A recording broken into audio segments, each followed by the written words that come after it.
Deep impactful conversations but एक छोटे time में। Subscribe to Make Sense clips.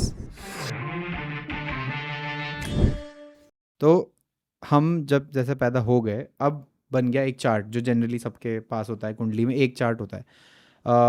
वो फिक्स हो गया है कि यही इसका चार्ट है, जिसको आई थिंक हम लग्न चार्ट बोलते हैं शायद, if I'm not wrong।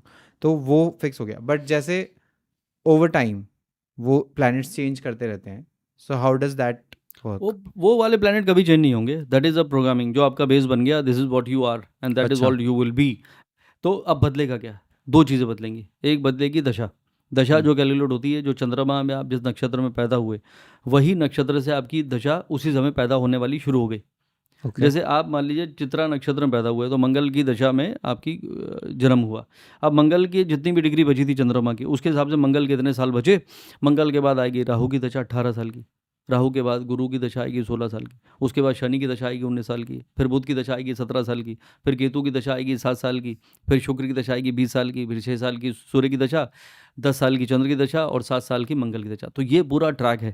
तो आप किस नक्षत्र में पैदा हुए, चंद्रमा उस नक्षत्र का कौन सा मालिक है, वहाँ से दशा कैलकुलेट हुई। उससे आपकी ज़िंदगी में आने वाले वक्त के बारे में डिफाइन होता है। यानी बदलेगा क्या? आपकी दशा बदलेगी। और मैंने क्या कहा, जब वक्त बदलता है तो सितारे बदल जाते हैं और सितारों के बदलते इंसान की सोच बदल जाती है, मन की दशा बदल जाती है। ऐसे ही आपका जो कि अब क्या बदल गया, वो जिसके साथ आपने भाग की शादी करी थी उसी से आप भागने का मन कर रहा है। तो क्या बदला? माइंडसेट चेंज हो गया टाइम के साथ। और दूसरा जो साइड है, जो क्या चेंज होता है, ये तो फिक्स हो गया, वो ट्रांजिट जिसको हम गोचर कहते हैं, placement of planet at this moment, जो बदलते रहते हैं। जैसे चंद्रमा है हर 2.5 साल में, हर 2.5 दिन में बदलता है। सूर्य हर महीने बदलता है। गुरु हर साल में बदलता है। तो हर प्लैनेट का जो स्पीड है उसके हिसाब से उसकी प्लेसमेंट चेंज होती है। और वो आपके कौन से घर में आ रहा है, आपके चंद्र से, आपके लगन से, आपके आरूढ़ से, उसके हिसाब से वो प्रेडिक्शन में सपोर्ट करता है। जैसे ये दशा चली और ये दशा, गुरु आपका लग्नेश है तो ये गुरु की दशा बहुत अच्छी रहेगी। लेकिन उधर कोई राहु का गोचर आपके चंद्रमा के ऊपर आ गया तो ये बोले अच्छी कहाँ है, मैं तो डिप्रेस हूँ। इसलिए क्योंकि राहु जो है वो आपके चांद के ऊपर आ गया। तो आपको उसने डिप्रेस करने की कोशिश करी। तो ये दोनों को कंबाइन करना बहुत इंपॉर्टेंट है। दशा, जन्म कुंडली की पोटेंशियल, कितना पिलर आपका स्ट्रांग है, ग्रह आपकी कुंडली में एक्सॉल्टेड है कि नीच के हैं और कहाँ बैठे हैं, और ट्रांजिट, ये तीनों को आइडेंटिफाई करना बहुत ज़रूरी है। और उसके अलावा भी बहुत इंपॉर्टेंट चीज़ें हैं, जैसे आपका स्पिरिचुअल कनेक्ट।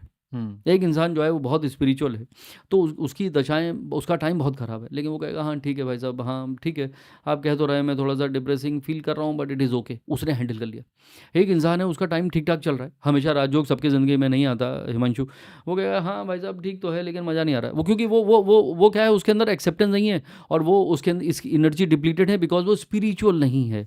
तो बहुत सारे ऐसे फैक्टर्स हैं जो आपकी ज़िंदगी में गुड बैड और आपके स्टेट ऑफ माइंड को डिफाइन करता है। वाह, ओके। नक्षत्र इज बेसिकली, अगर सिंपल शब्दों में समझें तो कॉन्स्टलेशन या हाँ, कॉन्स्टलेशन। तो कौन से नक्षत्र में आप पैदा हुए उसके मालिक की दशा आपकी शुरू हुई पैदा होते ही। ओके। उसके बाद सीक्वेंस की दशा जो मैंने आपको बताई वो आपको रूल करेगी।